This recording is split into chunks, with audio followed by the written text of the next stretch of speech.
Pour Leibniz, le temps est l'ordre des existences successives. Cette conception est profondément relationnelle et antisubstantialiste, et implique la théorie des monades. Premièrement, le temps n'est pas une chose ou une substance qui existerait indépendamment des événements qui s'y produisent.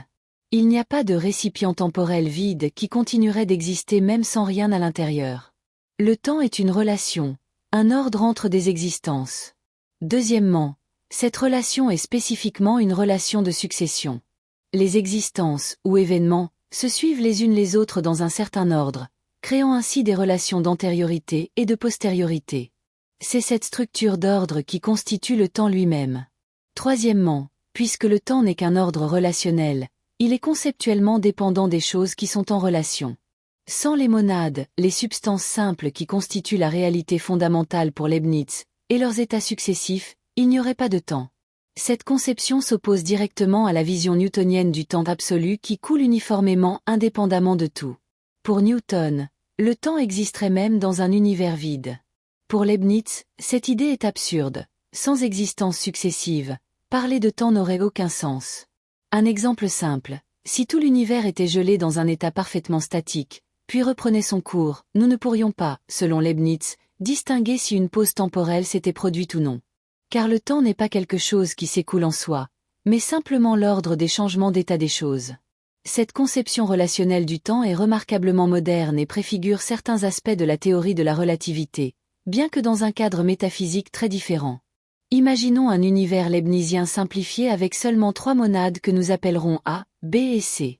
Chaque monade, selon Leibniz, est comme un petit univers qui reflète l'ensemble du cosmos depuis sa perspective unique, et chacune passe par une série d'états internes. À un moment donné, ces monades sont dans les états suivants. Puis elles changent pour atteindre.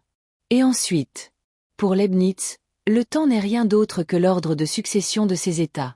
Le passage de A1 à 2 à 3, B1 B2 B3, et C1 C2 C3, et les relations entre ces transitions, constituent le temps lui-même. Il n'y a pas de temps indépendant dans lequel ces changements se produiraient. Si nous supposons que ces monades sont les seules réalités existantes, et qu'elles cessent toutes simultanément de changer, restant figées à A3, B3, C3, alors le temps lui-même cesserait d'exister. Il n'y aurait plus d'ordre de succession puisqu'il n'y aurait plus de succession. De même, si tout l'univers était accéléré uniformément, de sorte que les transitions entre les états se produisent 2 fois plus vite, il n'y aurait aucun sens à dire que le temps passe plus vite, puisque les relations d'ordre resteraient exactement les mêmes.